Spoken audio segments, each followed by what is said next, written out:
My name is Georg Jürgens and I am the Managing Director of the European Council for Steiner Waldorf Education. That is the network of the Steiner and Waldorf schools in Europe.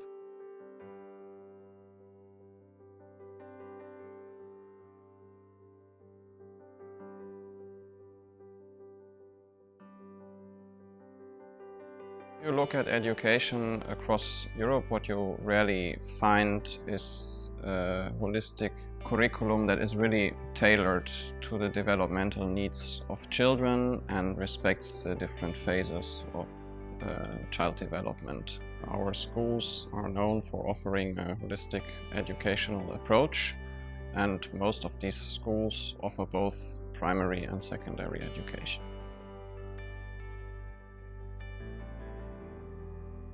What we try to achieve is to always preserve a space for independent education so that we can deliver our genuine Waldorf curriculum in all our schools. We would like to see more personalized forms of assessment in place, more formative, where the children can really show in an individual way what they have learned in school, what they can do, what competencies they have.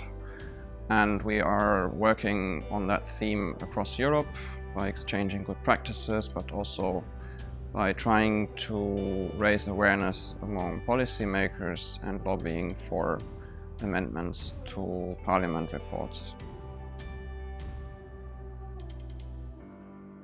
For us, the question is very important how we can teach children ICT and media literacy in an age-appropriate way. One important element for this is to not introduce them in early childhood settings so that children first experience the analog world and work with analog media, and later, when they are developmentally ready, to introduce the digital technology in a way that children can understand and that allows them to make meaningful judgments later on how to use it properly.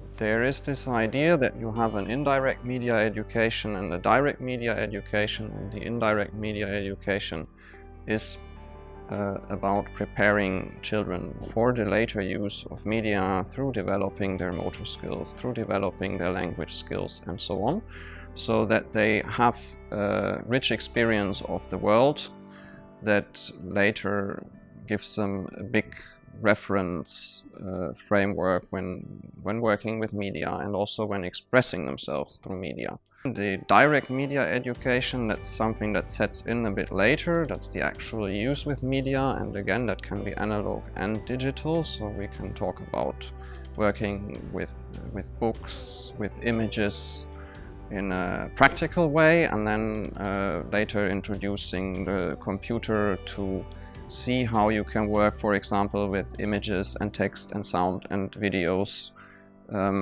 to capture what you have first done in a more practical and less abstract way. Now, if you look at all the frameworks developed here, they describe what media literacy means, they describe what digital competence means, but they don't comment on how to develop that age appropriately. So that work is left to the national level, but sometimes you get this recommendation as early as possible. The best moment to introduce the technology is around the age of 12 or later. That's also when instruction becomes more academic and scientific and appeals more to the thinking. And then is a good moment to introduce technology and at the same time link that closely with developing critical thinking.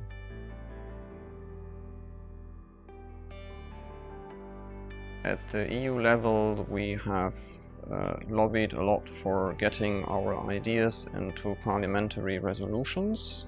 So resolutions that were developed mainly in the Education Committee in the European Parliament.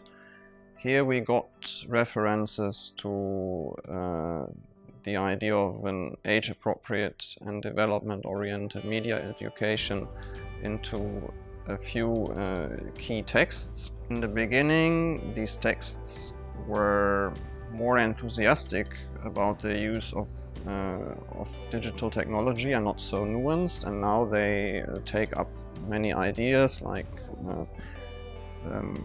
better research is needed into the question of how digital technology affects children's brain development. This is now covered in one of the texts.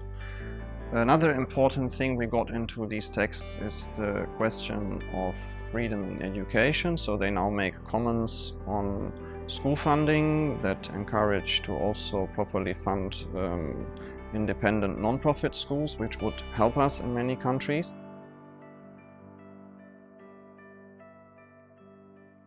The idea is to offer a child-centered or learner-centered education.